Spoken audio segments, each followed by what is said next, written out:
وأحسن منك لم تر قط عيني وأجمل منك لم تلد النساء خلقت مبرأ من كل عيب خلقت مبرأ من كل عيب كأنك قد خلقت كما تشاء. كتاب أنزلناه إليك مبارك ليدبروا آياته وليتذكر أولو الألباب. یہ کتاب برکت والی ہے جسے ہم نے آپ کی طرف نازل فرمایا ہے تاکہ دانش مند لوگ اس کی آیتوں میں غور و فکر کریں اور نصیحت حاصل کریں. اللہم صلی علی سیدنا محمد وعلی آل سیدنا محمد بعدد کل ذرۃ مئۃ الف الف مرت. سامعین و ناظرین کرام، السلام علیکم ورحمۃ اللہ وبرکاتہ. سامعین کرام، سورہ شعراء آیت نمبر 86-87 آج کا موضوع. کیا ہم آخرت میں رسوائی کا سودا کر چکے ہیں؟ آج کے درس کا نمبر 1721 ہے. اس کے ساتھ آج کے سبق کا آغاز کرتے ہیں. سب سے پہلے گزشتہ سبق کا اعادہ ہوگا. اعوذ باللہ من الشیطان الرجیم. پناہ مانگتا ہوں میں اللہ کی شیطان مردود سے. بسم اللہ الرحمن الرحیم. شروع اللہ کے نام سے جو بڑا مہربان نہایت رحم والا ہے. وَاجْعَلْنِي مِنْ وَرَثَةِ جَنَّةِ النَّعِيمِ. اور مجھے نعمت کی بہشت کے وارثوں میں کر. سامعین کرام، سورہ شعراء آیت نمبر 86. وَاغْفِرْ لِأَبِی، اور میرے باپ کو معاف کر دے، بخش دے. اِنَّهُ كَانَ مِنَ الضَّالِّینَ، بے شک وہ گمراہوں میں سے ہے. وَلَا تُخْزِنِی یَوْمَ یُبْعَثُونَ، اور مجھے رسوا نہ کرو، نہ کیجیے گا جب سب لوگ زندہ، یوم یبعثون، جب سب لوگ زندہ کر کے اٹھائے جائیں گے. ابراہیم علیہ السلام کی دعا منقول ہو رہی ہے سامعین اکرام، اور یہ دراصل ہمارے لیے ہے. یعنی اس میں ہمارے لیے سبق ہے. یہ جذبات، یہ واقعات ہمارے ساتھ ہونے چاہیے.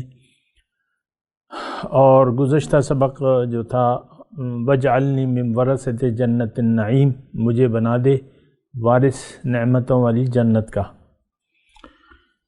یعنی مجھے جنت نعیم کے، نعمتوں والی جنت کے وارثوں میں شامل فرما. اس کی ہم نے بات کی تھی. آج کی جو پہلی آیت ہے وَاغْفِرْ لِأَبِی، ابراہیم علیہ السلام اپنے باپ کے لیے دعا کر رہے ہیں، اور یہ دراصل ان کی ہدایت کی دعا ہے. یہ بات نوٹ کر لیں. قرآن کی تفسیر قرآن سے ہی ہوتی ہے. دوسری جگہ اللہ تعالیٰ نے ارشاد فرمایا ہے کہ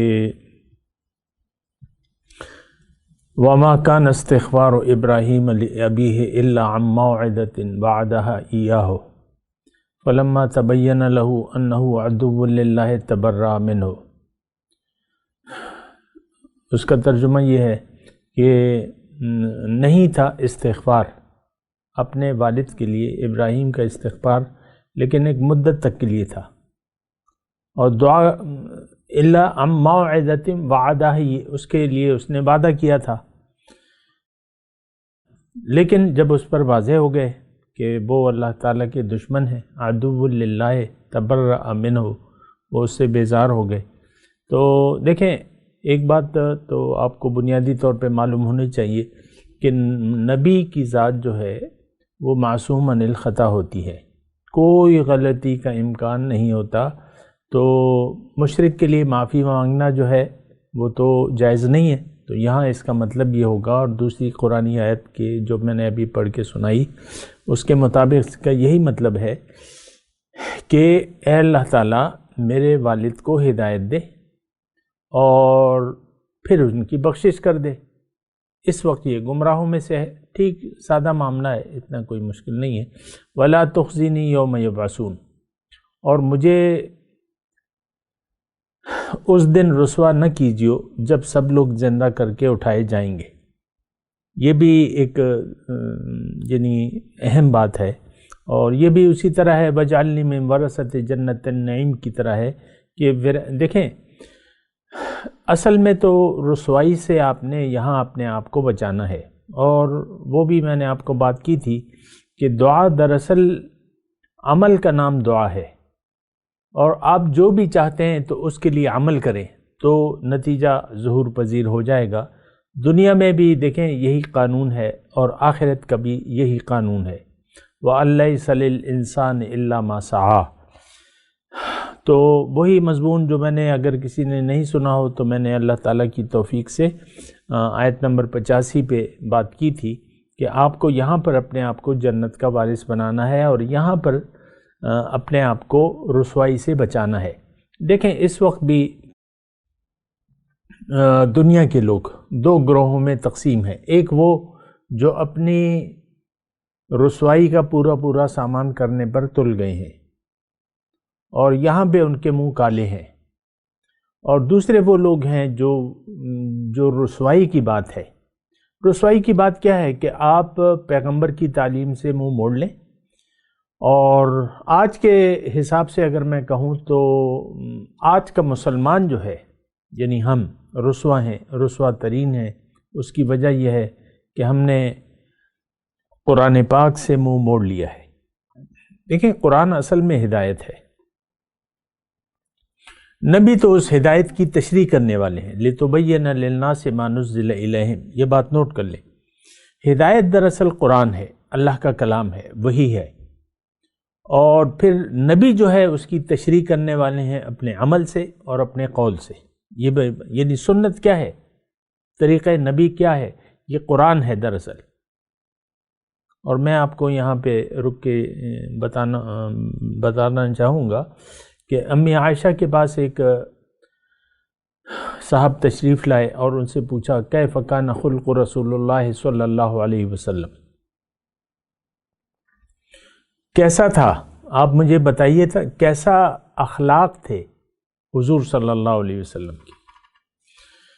تو امی عائشہ نے اس سے واپس پوچھا کہ اما قرأت القرآن، کیا تم نے قرآن نہیں پڑھا ہے؟ اس نے کہا پڑھا ہے۔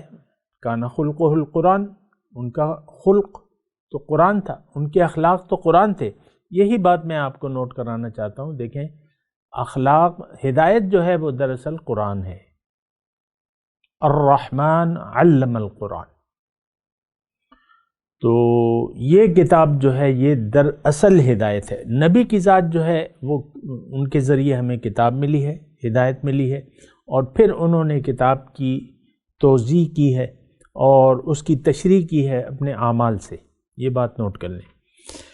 اب جس نے بھی اس کتاب سے منہ موڑ لیا، جو جملہ میں کہنا چاہ رہا ہوں وہ یہ ہے، جس نے بھی قرآن سے منہ موڑ لیا یہ دنیا اور آخرت میں رسوائی اس کا مقدر ہے۔ اور یہ مضمون آ چکا ہے سورہ بقرہ میں، افتؤمنون ببعض الکتاب وتکفرون ببعض۔ تھوڑا غور سے سنیں، کیا تم کتاب کے بعض حصے کو مانتے ہو، بعض سے انکار کرتے ہو؟ فما جزاء من یفعل ذلک منکم، کیا ہے بدلہ کہ تم میں سے جو ایسا کرے گا، الا خزی فی الحیات الدنیا، لیکن رسوائی ہے، شرمندگی ہے اس کے لیے دنیا کی زندگی میں۔ یوم القیامت یردون الی اشد العذاب، اور قیامت کے دن اس کو لوٹایا جائے گا شدید عذاب کی طرف۔ وما اللہ بغافل عما تعملون، اور اللہ تعالیٰ غافل نہیں ہے جو تم کر رہے ہو۔ تو بہرحال دیکھیں خزین الا خزین، اب یہاں کیا ہے، ولا تخزنی۔ اور قیامت کے دن کے بارے میں آپ کو یہ معلوم ہونا چاہیے کہ قیامت میں ہم سب لوگ یہاں سے جو لے کے جائیں گے وہ اس کا اظہار ہوگا۔ قیامت یعنی آخرت جو ہے ہمارا نتیجہ اعمال ہے۔ یہ بات نوٹ کر لیں کہ آخرت میں کوئی الگ سے معاملہ نہیں ہوگا کہ بعض لوگوں کو بخش دیا جائے گا اور بعض لوگوں کو دوزخ میں ڈال دیا جائے گا، ایسا تو ہوگا، لیکن یہ فیصلے ہم یہاں کرتے ہیں اپنے عمل سے۔ اور یہ بات بھی ٹھیک ہے کہ ہم چونکہ روز جزا پر یقین نہیں رکھتے، ہمارا جزا، ہم مسلمانوں کا روز جزا پر یقین نہیں ہے، زبان سے کہہ بھی دیا لا الہ تو کیا حاصل، دل و نگاہ جو مسلمان نہیں تو کچھ بھی نہیں۔ ہمارا تو بہت ہی حالت خراب ہے، بہرحال میں آپ کو بتاتا رہتا ہوں، لیکن دیکھیں وہ دارالجزا ہے، عمل کرنے کی جگہ دنیا ہے۔ اب ہمارا چونکہ آخرت پر ایمان نہیں ہے تو ہمارے ہر کام جو ہے وہ دنیا کے لیے ہے، ارادہ دنیا میں رہنے کا ہے، نیت دنیا کی بن گئی ہے ہماری، میں واضح طور پہ آپ کو کہہ رہا ہوں۔ اور پھر اعمال یعنی زندگی ہم نے وقف کر دیا ہے ظاہر کے لیے، یہ مسلمانوں کی میں بات کر رہا ہوں۔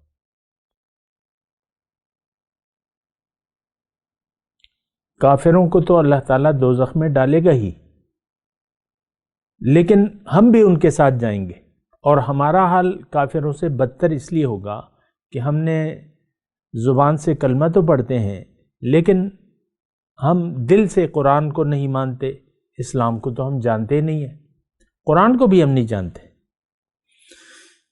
یعنی بہت میں نے دیکھا ہے قرآن کی عزت، کتاب کی عزت کریں گے لیکن اس میں جو لکھا ہے اس پر عمل نہیں کریں گے۔ یہ دیکھیں، اس میں کوئی خاص دلائل دینے کی مجھے ضرورت نہیں ہے، بہرحال آپ خود دیکھ لیں۔ وَلَا تُخْزِنِي يَوْمَ يُبْعَثُونَ يَوْمَ لَا يَنْفَعُ مَالٌ وَلَا بَنُونَ، اس دن کام نہیں آئے گا، نہ مال نہ اولاد، نہ مال کوئی فائدہ دے گا نہ اولاد کوئی فائدہ دے گی۔ یہاں تو یہ دونوں چیزیں آپ کا مدعا بن گئی ہیں، مال اور اولاد۔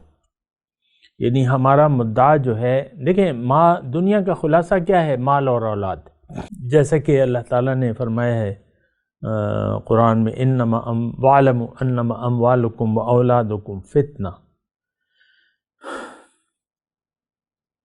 مال اور اولاد۔ پھر جو دو چیزیں اللہ تعالیٰ نے، یہ بھی نوٹ کر لیں کہ دو چیزیں جس کا سودا اللہ تعالیٰ نے مومن سے کیا ہے، وہ اس میں دو چیزیں کون سی ہیں؟ ان اللہ اشترى من المؤمنین انفسهم واموالهم، مال اور جان کا جو ہے سودا اللہ تعالیٰ نے کیا ہے، یعنی یہ خریدار ہے ان دونوں چیزوں کا اللہ تعالیٰ، اس کے عوض وہ جنت عطا فرماتا ہے۔ تو دیکھیں یہاں آپ خود دیکھ لیں، مجھے تو کوئی یعنی اس میں خاص دلیل کی ضرورت بھی نہیں ہے۔ مال کے وَتُحِبُّونَ الْمَالَ حُبًّا جَمًّا وَإِنَّهُ لِحُبِّ الْخَيْرِ لَشَدِيدٌ، تم مال سے تو ٹوٹ کر محبت کرتے ہو۔ پھر اللہ تعالیٰ نے فرمایا وَإِنَّهُ لِحُبِّ الْخَيْرِ، یعنی یہ ظاہر جو خیر ہے اس کی محبت میں بڑا شدید ہے۔ الہاکم التکاثر حتی زرتم المقابر، دنیا یعنی دنیا کی بہتات کی طلب نے تم کو غفلت میں ڈال دیا ہے، یہاں تک کہ تم مقبروں تک جا پہنچتے ہو۔ دیکھیں میں آپ کو پہلے بھی کہہ چکا ہوں، ابھی پھر کہہ رہا ہوں کہ میرا یہاں بیٹھنے کا اور آپ سے بات چیت کا مطلب کیا ہے، مقصد کیا ہے۔ یہ نہیں ہے کہ میں آپ پہ، ایک بات تو واضح ہے کہ میں عالم نہیں ہوں، عام آدمی ہوں، طالب علم ہوں، اور اب مقصد ہے خیر خواہی کا۔ تو اگر آپ میری باتوں سے خیر خواہی کے علاوہ میری بات سننا چاہتے ہیں تو پھر رہنے دیں، پھر اور کوئی مقرر کو ڈھونڈ لیں، اس کی باتیں سنا کرے، میری باتیں کم از کم، یعنی اگر آپ اپنی خیر نہیں چاہتے تو پھر آپ میری باتیں نہ سنا کریں۔ میں آپ کو واضح طور پہ، یعنی یہ کوئی روایت نہیں ہے کہ بس آپ کو عادت پڑ گئی ہے، یا بعض لوگوں کو یار یہ تو بڑا اچھا اور یہ اور وہ، ہم تو سنیں گے اور ایک کان سے سنیں گے اور دوسرے کان سے نکال دیں گے، ایسا ہوتا ہے۔ دیکھیں اس میں تو کوئی وہ نہیں ہے نا۔ بہرحال یعنی ہم سب جو ہیں وہ آخرت پر یقین نہیں رکھتے، اس کے نتائج جو ہیں بڑے شدید ہیں۔ بہرحال میں اپنے مضمون کی طرف آتا ہوں۔ قیامت کے دن یعنی اس آیت کا مطلب یہ ہے، آیت نمبر 88 کا، کہ آپ جب قیامت میں جائیں گے تو وہاں اولاد اور مال آپ کے کچھ کام نہیں آئے گا، اور یہاں تو آپ کی اولاد نہ ہو، شادی ہو اور اولاد نہ ہو، اولاد ہو اور بیٹیاں ہوں، تو پھر بیٹے کی خواہش جو ہے وہ شدید ہوتی ہے، ایک بیٹا دے دے، ایک بیٹا دے دے اللہ۔ تو لا ينفع مال ولا بنون، اس دن مال اور اولاد کام نہیں آئیں گی۔ مختصر بات، الا من اتى اللہ بقلب سلیم، کام کیا آئے گا کہ جو بجز اس کے کہ کوئی شخص قلب سلیم لیے ہوئے اللہ کے حضور حاضر ہو۔ یہ بہت اہم آیت ہے، یعنی 89 نمبر 89 نمبر کی آیت ہے، الا من، یعنی یہ قلب سلیم مطلوب ہے۔ دیکھیں اس کا مطلب یہ ہے کہ یہ اگر آپ نے حاصل کر لیا تو پھر یہ آپ کے کام آئے گا اور فائدہ دے گا، نفع دے گا، کیونکہ یہ گزری ہوئی آیت سے ملتا ہے نا، الا من اتى اللہ بقلب سلیم۔ مال اور اولاد یہ نفع نہیں دے گی، لیکن قلب سلیم اگر آپ لے کے آ گئے تو پھر یہ چیز نفع دے گی۔ تھوڑی سی میں اللہ تعالیٰ کی توفیق سے اور اس کی عنایت سے قلب سلیم پہ تھوڑی سی میں بات کرنا چاہتا ہوں۔ ایک تو دیکھیں یہ الفاظ مختلف ہیں لیکن بات ایک ہی ہے۔ اللہ تعالیٰ یہ بار بار مختلف طریقوں سے ایک ہی بات ہمیں کہتا ہے۔ اب سورہ عصر میں یہی مضمون ہے، تو وہاں انداز مختلف ہے، وہاں بات مختلف ہے۔ والعصر ان الانسان لفی خسر الا الذین آمنوا وعملوا الصالحات۔ عام طور پہ بہت سی جگہ ایمان اور عمل صالح اس کی بات ہوئی ہے، پھر بعض جگہ اللہ تعالیٰ نے تقوی کی بات کی ہے، تقوی کہ تقوی جو ہے وہ کام آئے گا اور متقی لوگ جو ہیں وہ جنت میں جائیں گے۔ تو پھر ایک جگہ جیسے کہ میں نے ابھی آپ کو بتایا، اللہ تعالیٰ نے فرمایا کہ جنت میں جو لوگ اپنی مال اور جان کو اللہ تعالیٰ پہ فروخت کر دیں وہ لوگ جنت میں جائیں گے۔ یہ مختلف باتیں ہیں، بات ایک ہی ہے، لیکن یہ ساری باتیں شامل ہیں اس میں۔ یعنی جنت جانے کے لیے آپ کو متقی بننا پڑے گا، جنت جانے کے لیے آپ کو مال اور اولاد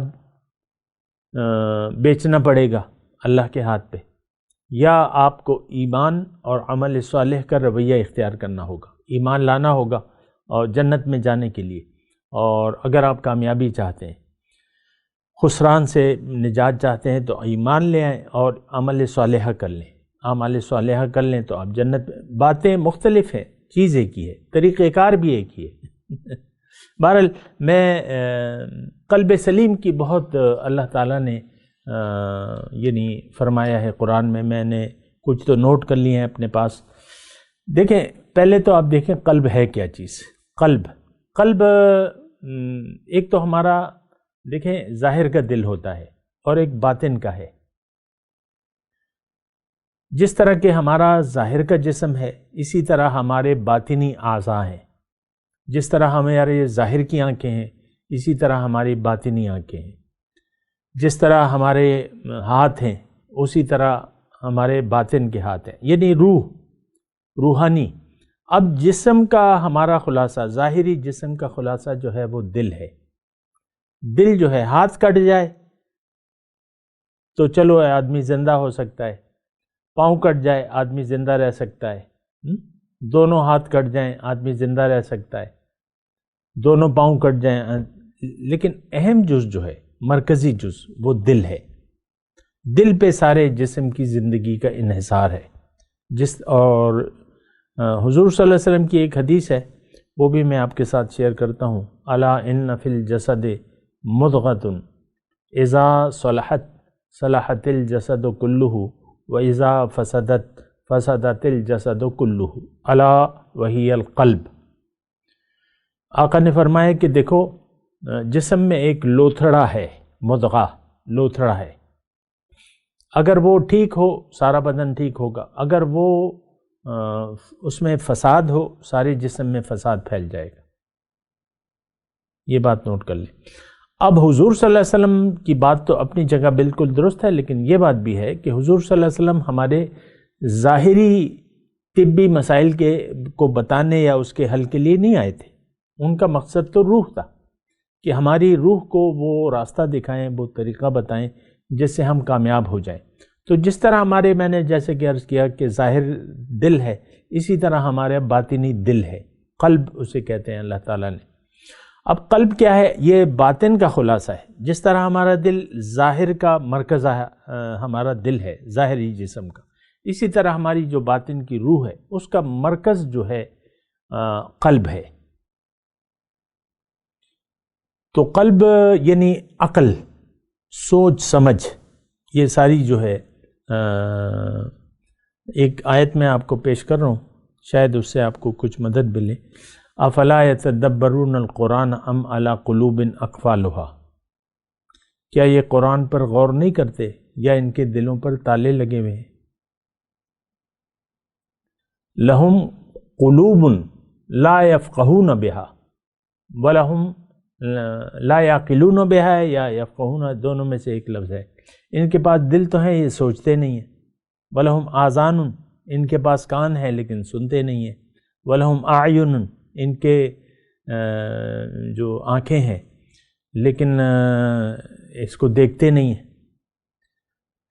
تو دیکھیں یہ مسئلہ جو ہے وہ تھوڑا سا ٹیڑھا ہو جاتا ہے جب ہمارا دل، ہم دل سے کام لینا چھوڑ دیں. اور دل سے کام کیا لیا جاتا ہے؟ سوچ سمجھ، فکر، تدبر. دل کا کام ہے. قرآن کی روح سے میں آپ کو بتا رہا ہوں. افلا یتدبرون القرآن ام علی قلوب اقفالها. اب یہ دل جو ہے یہ ملٹیپل خصوصیات رکھتا ہے. جیسا آپ اس کے ساتھ سلوک کریں گے یہ ویسے اثرات لے گا. مثال کے طور پہ دل پر پردے پڑ جاتے ہیں، پردے پڑ جاتے ہیں. وجعلنا علی قلوبہم اکنۃ ان یفقہوہ، ان کے دلوں پر پردے ہیں، یہ سمجھ نہیں رہے بات کو. ہم نے ان کے دلوں پر پردے بنا دیے ہیں. اس کی میں ہر آیت کی تشریح نہیں کروں گا لیکن بہرحال مضمون انشاءاللہ.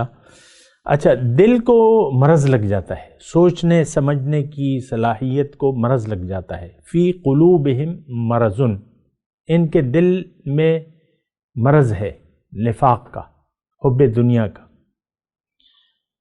اب ان کے دل قلوبہم منکرۃ، ان کے دل جو ہیں وہ انکاری ہیں، یعنی دل سے یہ ماننا نہیں چاہتے. جیسے کہ آج کا مسلمان دل سے مسلمان نہیں ہونا چاہتا.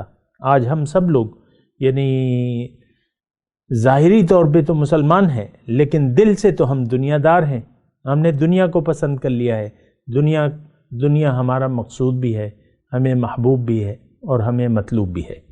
قلوبہم منکرۃ، اور قلوبہم فی قلوبہم مرض والقاسیۃ قلوبہم، دل سخت ہو جاتا ہے. جیسے کہ سورہ بقرہ میں اللہ تعالیٰ نے فرمایا ہے ثم قست قلوبہم، ثم قست قلوبکم، یہ ہے اللہ تعالیٰ سورہ بقرہ میں. ثم قست قلوبکم، پھر تمہارے دل سخت ہو گئے، یعنی سوچنے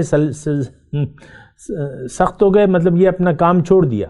دل سخت ہو جائے کا مطلب کیا ہے کہ دل اپنا کام کرنا یعنی سوچنے اور سمجھ سے عاری ہو جاتا ہے. ثم قست قلوبکم من بعد ذلک فہی کالحجارہ، ان کی مثال پھر یعنی ان سخت دلوں کی مثال پتھر کی سی ہو گئی. او اشد قسوہ، یا اس سے بھی زیادہ سخت. وَإِنَّ مِنَ الْحِجَارَةِ لَمَا يَتَفَجَّرُ مِنْهُ الْأَنْهَارُ، اور ان میں پتھروں میں سے بعض ایسے ہیں کہ اس میں سے نہریں بہنے لگتی ہیں. وَإِنَّ مِنْهَا لَمَا يَشَقَّقُ فَيَخْرُجُ مِنْهُ الْمَاءُ، اور ان میں سے بعض ایسے ہیں کہ جو پھٹ جاتے ہیں اور اس میں سے پانی نکل جاتا ہے. وَإِنَّ مِنْهَا لَمَا يَحْبِطُ مِنْ خَشْيَةِ اللَّهِ، اور ان میں سے بعض گر پڑتے ہیں لیکن ان پر کوئی اثر نہیں ہوتا. یعنی جن کے دل سخت ہو گئے ثم قست قلوبکم، ان پر پھر کوئی اس سے فائدہ نہیں حاصل ہوتا۔ بہرحال میں آپ کو یہ بات کہہ رہا ہوں، اور ہم بات کر رہے ہیں قلب کی۔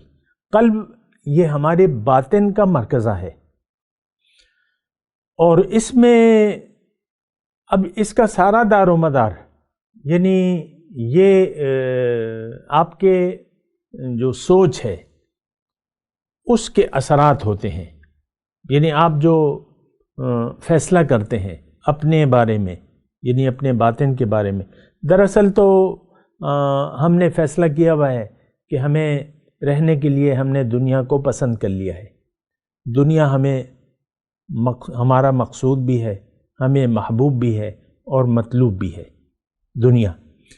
اب جب آپ نے دنیا کو پسند کر لیا، اور قرآن کے روح سے اگر میں آپ کو بتاؤں، اگر ہمیں دنیا کا دھوکہ لگ گیا، جس سے اللہ تعالیٰ نے ہمیں منع کیا ہے، فَلَا تَغُرَّنَّكُمُ الْحَيَاةُ الدُّنْيَا،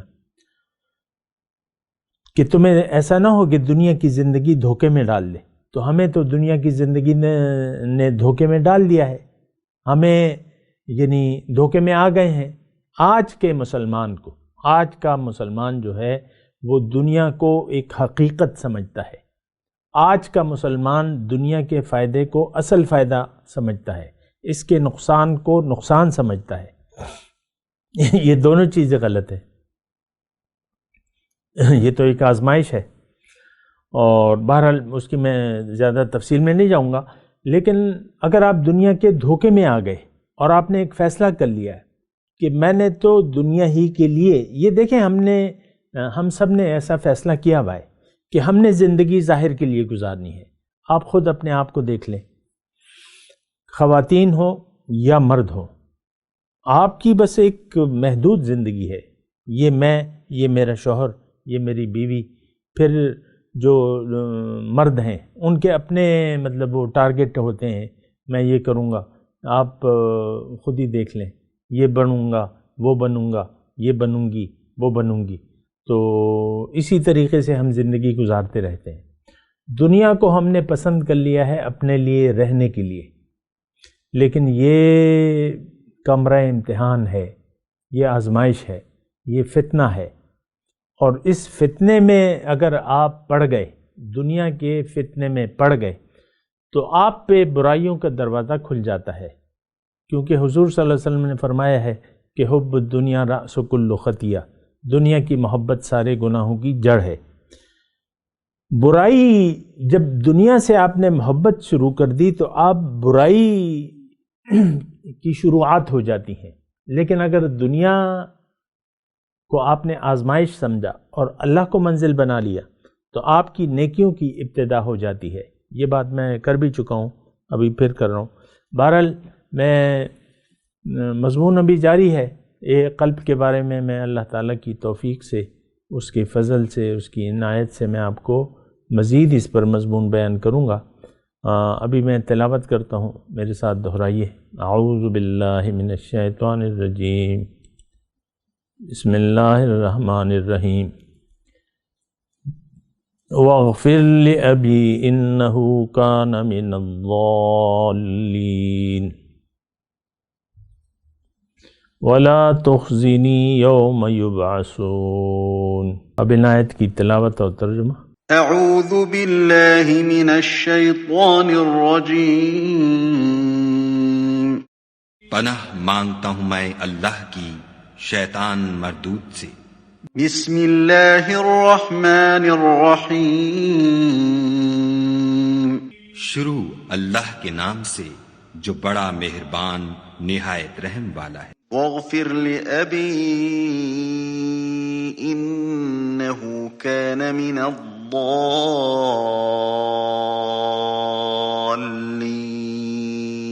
اور میرے باپ کو بخش دے کہ وہ گمراہوں میں سے ہے۔ ولا تخزنی یوم یبعثون۔ اور جس دن لوگ اٹھا کھڑے کیے جائیں گے مجھے رسوا نہ کیجو۔ اس کے ساتھ ہی آج کے درس کا وقت اختتام کو پہنچا۔ اگلے درس میں انشاءاللہ پھر ملاقات ہوگی۔ وآخر دعوانا ان الحمدللہ رب العالمین، والسلام علیکم ورحمۃ اللہ وبرکاتہ۔ مولاي صل وسلم دائما أبدا على حبيبك خير الخلق كلهم